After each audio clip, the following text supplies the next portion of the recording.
Hello everybody, welcome to the program Youth and Road to 2018. My name is Lavjo Tongweza. On the program we talk about issues related to youths as we head towards the 2018 elections. And one of the key issues heading to 2018 is with regards to the economy. And today on the program we've invited Mr. Vince Musewe, who is an independent economist, who is going to be shedding light on how youth can participate in the economy as we head to 2018 and beyond, and how his $100 billion economy project is going to be panning out. Mr. Musewe, welcome to the program. Hi. Right, just to kickstart, maybe you can just tell us in a bit what this $100 billion economy is all about.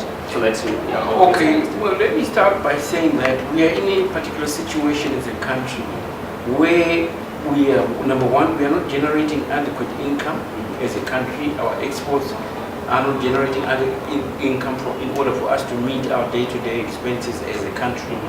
And when the money comes into the country, it does not get invested, it gets consumed, and most of it goes out for imports. So you are filling, it's like you're filling a cup, right, at a particular rate, but at the bottom is a big hole where there's a lot of leakages, where, for example, there's a lot of money going unaccounted for money going. So the economy is not viable as it stands. Okay. Now, if you are not earning enough money, you cannot borrow because our debt is too high. You are not producing enough, right?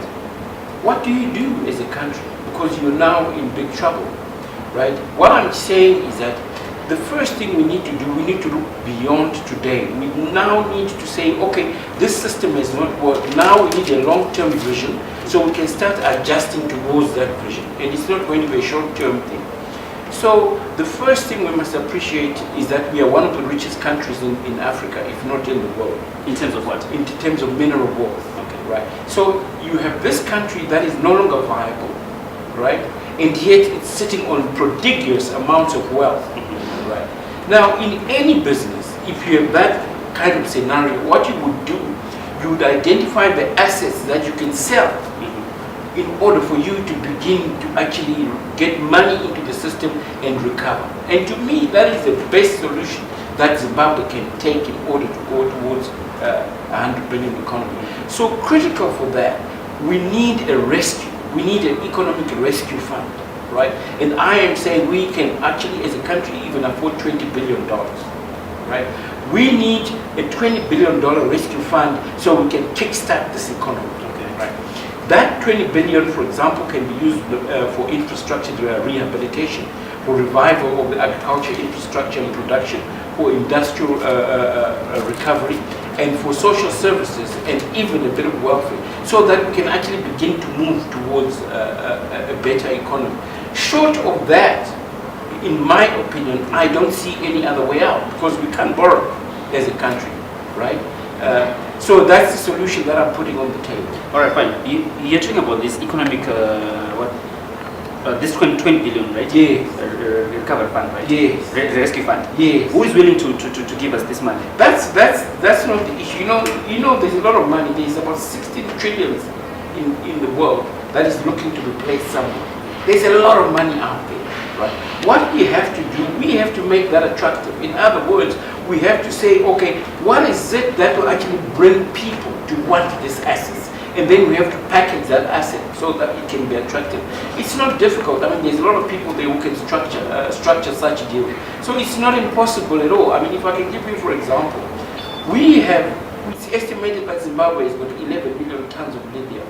Right? Lithium is going to be used in the future for electric cars and for solar power, which are the future energy sources, right? I don't know whether you're aware, for example, from 2019, Volvo will not be making, normal cars. They'll be making battery-powered cars. So the demand for lithium going forward is going to be huge. We are sitting on 11 million tons with $100 billion. Are you telling me we can't do something about that right now? But to access, we're even failing to extract the gold that we have. Yes. We're even failing to account for that. How then are we going to extract that lithium? It's not impossible. I mean, there are companies out there. If you look, for example, if you look at someone like Elon Musk, right? He has offered to put back the electricity grid for Puerto Rico. Do you see what I'm saying? It's a matter of packaging something and actually taking it out there to people, and number one, making sure that people are actually secure about that investment. So it's not impossible. The paradigm that we have right now is we are just in a survival mode. You know, we are, for example, we are mining 25 tons of gold per annum, and yet it's estimated for 30 million tons. So if we are mining 2 tons of gold per month, and you've got 15 million tons of gold, how long is it going to take us to mine that gold? 7.5 million months. Do you see what I'm saying? That's how ridiculous it is. So we're sitting on prodigious wealth. Our attitude as Zimbabwe is number one, we must begin to say, listen, we are a rich country. That's number two.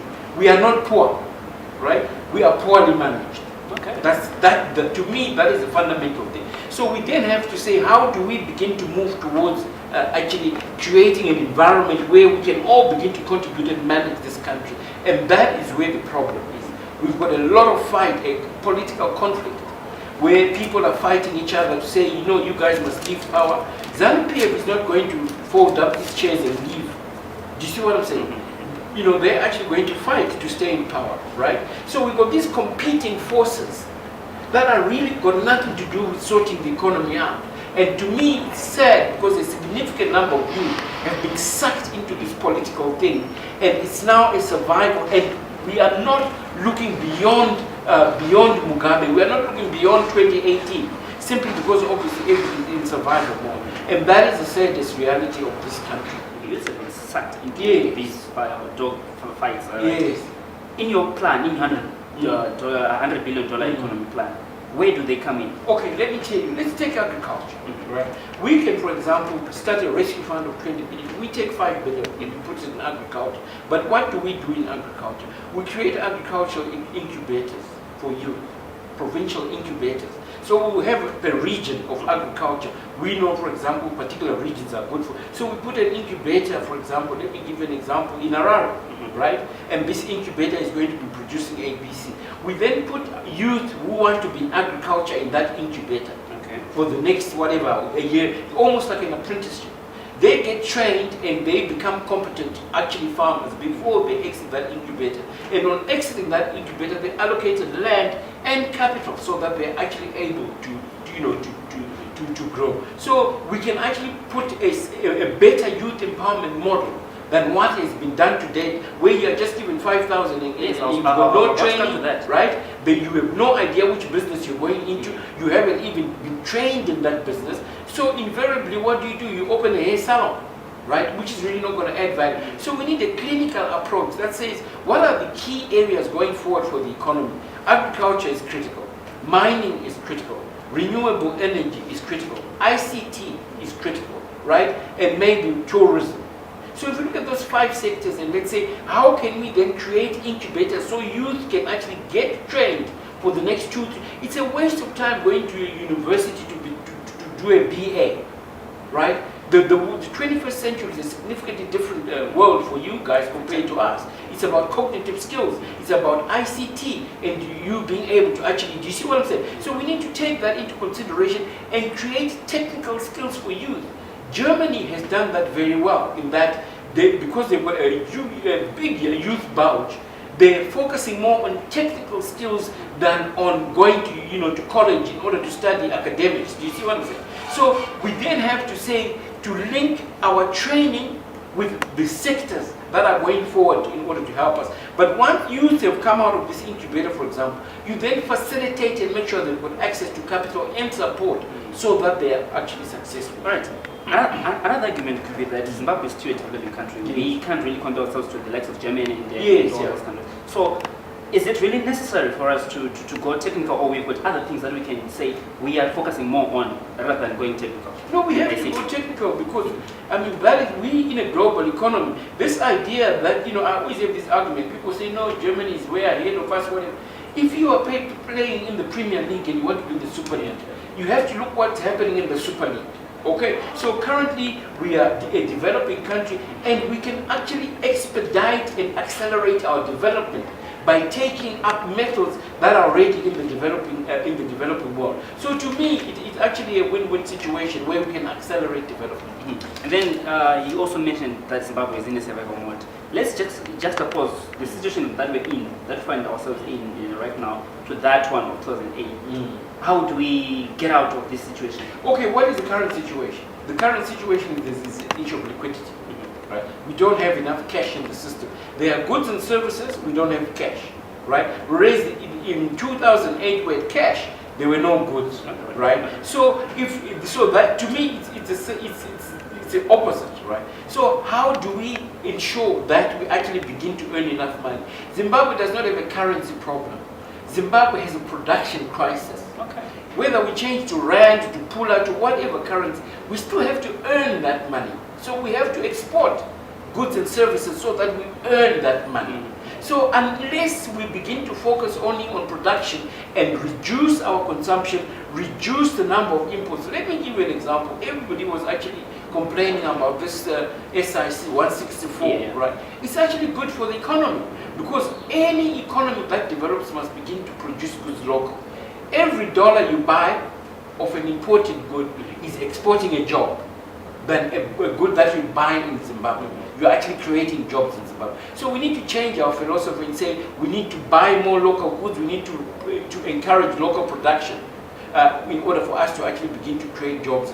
So we have a liquidity problem, and the only way we can solve that is to increase production. There is no other way. And it's not going to be a short-term kind of thing. It's going to be a kind of medium term. So the next 3 to 4 years, whatever, we actually have to begin to move towards producing goods and services, cut down imports, increase our exports so that we can actually increase the liquidity of the economy. But that is a long-term view. We are in an emergency situation as a country.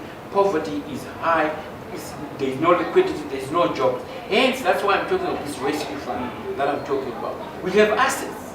We are sitting on assets, and we're broke.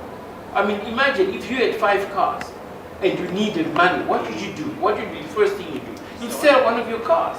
And we need to take that approach too as a country. We can actually do that and value our assets properly, put these assets on the market, get investors to actually come and actually participate in actually buying these assets so that we can become productive. All right, this dream that you're putting across, right? Is this possible with President Mugabe in power, or this is post Mugabe with Zanu-PF in power, or the opposite in power? There's a lot of issues. My wish is that we must get to a stage as Zimbabwe where it doesn't matter who's the state the economy, but obviously that is not the issue. We have an issue of arrested development in the sense that the paradigm of Zanu-PF is a control paradigm.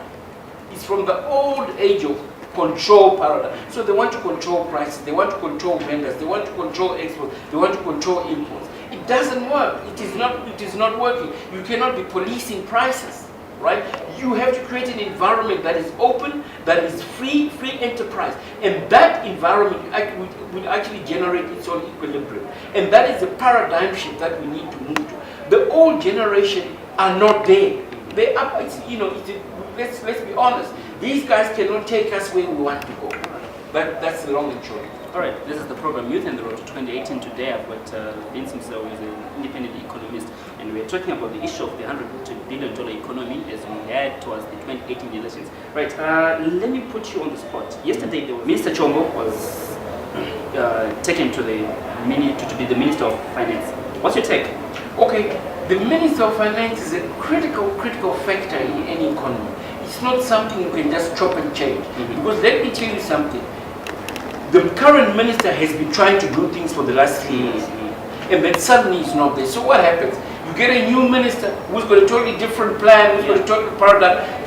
So it actually puts us way back. This is actually puts us to zero. Exactly. Because he now has his own issues, he's got his own things that he's going to. Do you see what I'm saying? And then the problem with Zimbabwe, we've really never employed a minister of finance who is either an accountant or an economist.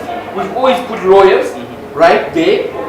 And Chombo, I don't know what's Chombo's qualification. What is his degree? BA? Education, right? Right. I mean, if you look at that individual and you are expecting this individual to do ABC, I have no confidence as a Zimbabwean.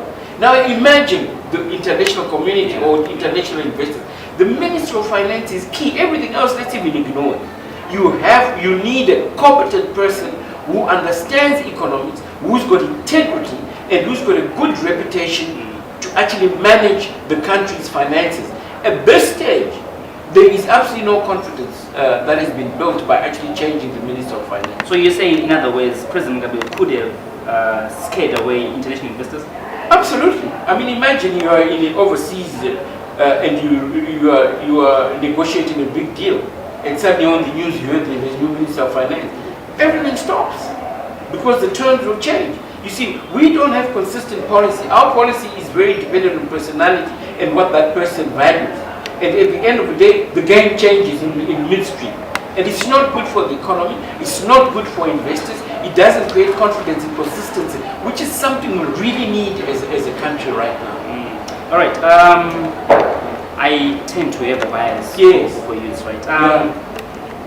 Naturally. Yeah, of course. The role of the youth in economic governance, from where we are today and the post-2018 elections to your $100 billion economy, where do they come in? How do I as a youth benefit from today? Okay, let me be very clear. The $100 billion economy is a 15-year vision. Okay. Oh, all right. Yes, it's not today. It's a 15-year project that we are encouraging the country to move towards. So it's not going to be overnight. It's not going to be 2018 that things are suddenly going to change or whatever. That's why I'm saying the long-term vision is to create a $100 billion economy in 15 years, and we can do it.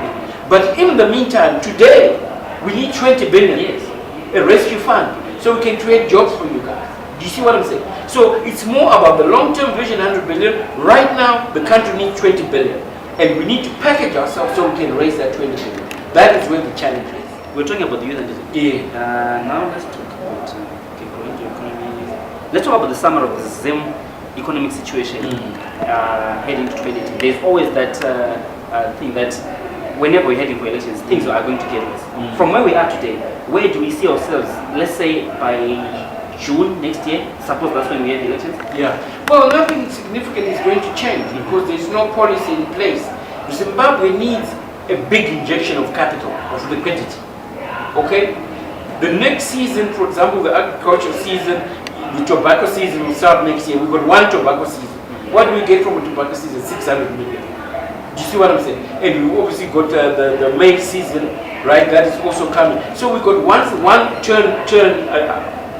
Nothing significant is going to change until post-2018 because anyone who has plans, who wants to invest in this country is not sure of the political situation. So they're going to hold back, right? So you're not going to get a lot of deals happening between now and then. In other words, we have to brace ourselves up for the current scenario to continue until after elections.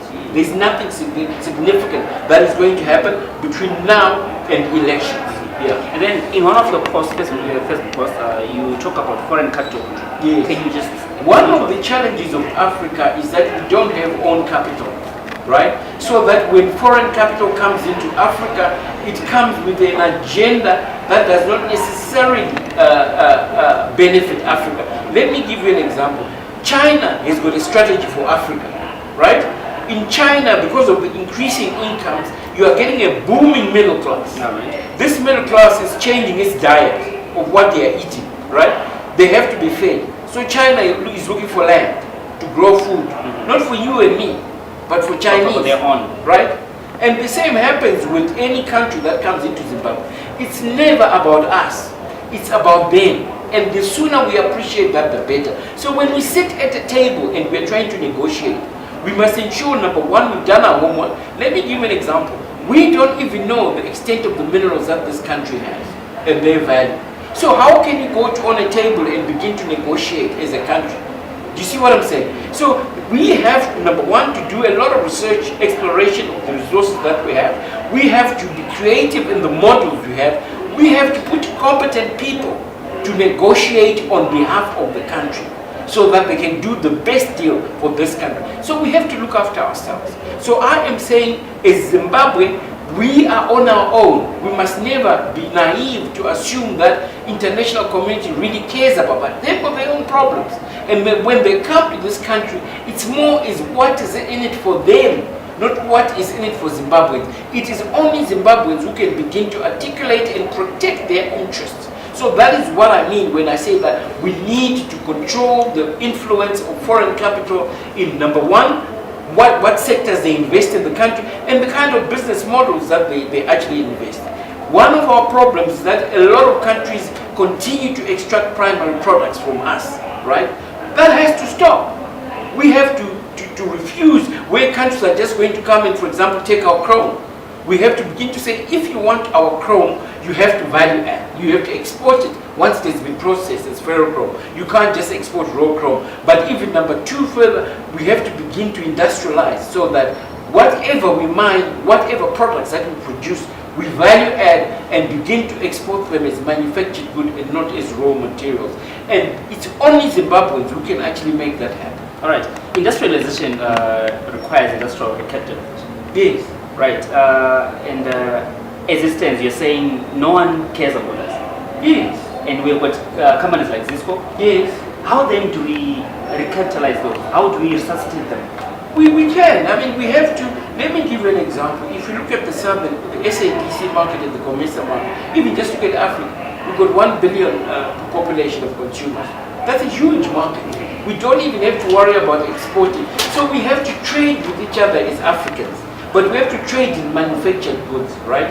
And once you do that, one, we must open up our country for investment. There's a lot of countries who would like to come to Zimbabwe. Number one, we've got a very good work ethic, right? We've got very low violent crime levels in Zimbabwe. Zimbabwe is an excellent place to actually launch yourself into the region. So that's a language we need to begin to speak and not begin to say, no, it can't happen because of ABC. We need a new narrative that says, number one, we have all the resources we need, both agricultural and minerals. And it's a matter of us beginning to value those assets ourselves and packaging them so that they are attractive, so that we can attract foreign investment. All right, now we are getting to election period. This is I would call the manifesto. I know, the Zuma says and what the Jews and right. Are youth being sold a Daniel through these blueprints? But you know that is the case. These elections, you know, people put out a manifesto, they're now dusting manifestos that are sitting on the table. Do you see what I'm saying? It's a cycle. We keep doing the same things and expecting different results. We can no longer get excited with manifestos. We can no longer get excited with slogans. Someone was saying Congonia does not feed you. Playing Congonia at the rally helps no one. We need a big idea for Zimbabwe. We need to rally around a big idea that actually it won't deliver today, but we have to create hope for you. If not for you, maybe for your children, for the youngsters. And to me, the vision of a 100 billion economy begins to say, listen guys, this is the route we can go. We have to start now. To me, it's a better proposition than to get excited with someone who's putting a manifesto for next year. Because let me tell you what happened.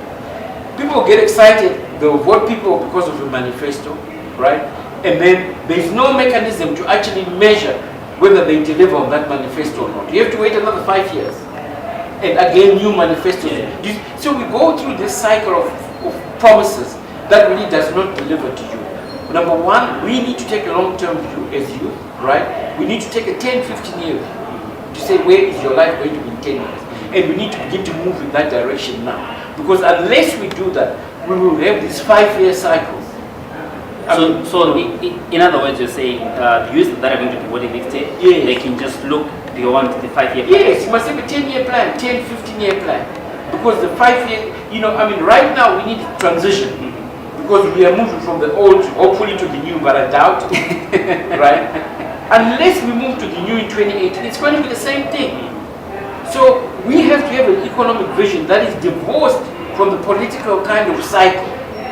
And that vision is saying, let's look 15 years. So that we are divorced from the short-term political cycle and we begin to actually put in place the things that can move you guys to where you want to. But then how do we tell the youth that you don't have to vote for this short-term plan? Because most of us guys, we just we want something today, instantly. Yes. So you as Vince Musewe, how then can you convince the youth that you guys, you don't have to vote for all these things? Yeah, I didn't say you don't have to vote. I am saying this. Yeah, I am saying I mean, participate in the, you know, I'm not saying don't register to vote, and you have to register to vote, that's important. But what I'm saying regarding deliverables, you have to take a longer term view, because you are going to be disappointed if you continue to want deliverables tomorrow. It's not going to happen, because there's no grand planning. It takes a lot of, I mean, we can turn around agriculture in one season, that's a year, and create jobs. Do you see what I'm saying? But now we have to have the right people who are actually leading that vision and actually appreciate that it's doable. So we have to have a long-term vision with short-term deliverables. But what I'm saying is that you are not going to, because of your participating in elections and voting, you are not going to get results in 2018, maybe 2019, when things begin to turn around. Do you see what I'm saying? So that's how it is. All right. There's been also complaints, especially from the younger generation, that the economy is not being opened up for youth participation, like we're saying. So how then do we open up channels for youth? Right. I always ask you, have you tried to do agriculture? Personally, I haven't. Exactly. You see, a lot of people are saying it's closed. There's a lot of youth that are now going into agriculture and actually taking advantage of this command agriculture, and they're making money, believe it or not. There's a lot of youth who are beginning to go into gold mining as we speak. So the opportunities are there now. It's an issue of, one, the attitude, and number two, obviously, access to capital. But you have to try. You can't sit back and say things are going to get better in the future. You actually have to say, okay, which area do I want to work in? Get into agriculture, get into renewable energy, get into tourism, get into mining, because to me, those are the key sectors going forward. All right, as we try to wrap up the program, heading into 2018, what kind of an election would you want to see, and what's in it for the youth? Okay, I mean, we know that youth comprise 65% of our population, but I think the youth are in a fix. There's these old people who do not necessarily appeal to the youth, who are competing to be voted into power, right? And the youth are beginning to say, are these people really going to deliver to us? What you can begin to do is, number one, support other youth who want to be in parliament. There's a lot of youth who want to be MPs. I think you need to support them, right? Because they can make a difference. Do you see what I'm saying? And number two, you need to participate and make sure that you challenge, one, your councillors and your MPs. It's no longer an issue, just vote for me and forget. So you have to sit them down and actually understand what they're going to do for you before you vote for them. So you have to begin to actually challenge the status quo by saying, why should Vincent be my MP in wherever area? What is it that is going to deliver to me that there hasn't happened? What's so special about it? And that, so we have to evaluate the quality of the people that you're getting into 2018. But let us be very clear. 2018 is not going to deliver anything. Let's be very clear on that. It's not going to deliver fundamental change in this country. It's only beyond 2018 that you can begin to look to actually deliver. If things change in 2018. All right, you mentioned that there are several youth that want to be in parliament, right? But we go back to the parties themselves. Are they doing enough to encourage youth participation, especially to take up positions of power in parliament? Don't rely on political parties. Do it yourselves. That is my message to you. If political parties are not delivering what you want, you must establish alternative structures so that they deliver what you want. You've seen a lot of youth coming up as independents. That is a good thing, because those people are hungry and they're angry, and they will deliver for you. So you need to support them. I mean, this idea of supporting the traditional old political party because it's a good brand, without even you evaluating who the candidates are, is one of the reasons why we are where we are, because we vote for people who are, one, do not have the skills to deliver, and number two, who are not necessarily conscious of their responsibilities once they get into power. And that is one of the problems why political parties are failing to deliver. So you have to take a conscious view to say, I want an individual in my constituency who's going to, one, listen to me, and number one, who's younger, who appreciates the challenges. And that is the challenge that youth have to actually take their responsibility. It's not the responsibility of politicians. It's the responsibility of citizens to vote and put the people they want into. But then there's the issue of campaigning. Let's just say it's me and I want to take up a parliamentary position. I don't have the funds. Oh, what is it now? You see, this is the. Let's not start with the problems. Right now, you can campaign in social media. Social media is a powerful tool. You take a video like this, and it will go viral within a couple of hours. What more do you need? What more do you need to convince people? Because we are away now from the traditional rally kind of politics. You know, it's the older generation. They like to go on rallies and sing and dance, but that does not deliver anything. So youth can use social media. I mean, there are actually people doing that now, using social media as a tool for change. And that is the issue, that social media can be used as a tool for change, where youth begin to say, I want to make a difference at local level, and I want to be a councillor. Let me give you an example. Everybody looks at being an MP. Do you know that Harare City Council controls a budget of 300 million? So if you are a councillor within the Harare City Council, you are making decisions that have got a direct impact on people's lives, and you have 300 million budget to actually build a road there, make sure the water is sorted out. Do you see what I'm saying? So everybody tends to want to be an MP, but the crux of governance, of local governance and quality of life is at local level. So I am encouraging a lot of youth, think about being councillors in your ward so that you can actually make a difference on day one, on the ground, as opposed to focusing on national politics. All right, and then maybe the last one. Traditional Zanu-PF and rural and old people involved it. And whilst the opposition is relied more on youthful urban vote, but now there seems to be a paradigm shift where Zanu-PF is now relying more on youths. Can this now mean the opposition is in a fix? Well, I don't know, you know, because we know that, for example, youth make up 65%. So whether youth are in urban or rural, youth are the important kind of thing, right? And Zanu seems to be a step ahead already, because now they've captured the rural areas and they are moving into capturing the urban areas. But you must remember, there's a lot of apathy too within urban areas. There is a lot of, up to 6 million youth who don't vote. Do you see what I'm saying? And to me, that is a game changer. And these people are tired of Zanu-PF. They're tired of the old paradigm. They're even tired of the traditional opposition, but they want a new formula. And the idea is for youth. You know, one thing that really worries me is that you've got a lot of youth groups. I mean, I see a lot of youth groups all over, but there's no grand agenda. There's no collective agenda. And that will always work against your collective power as youth in Zimbabwe. All right, great. That's Vince Musewe there with his $100 billion economy vision, and how youth can participate and how we can revitalize our dead industries. That was the program Youth and the Road to 2018. My name is Lovejoy Mchongweza. Join me on other programs. For these and other stories, visit our website www.263chat.com. Follow us on Twitter @263chat and like our Facebook page 263chat.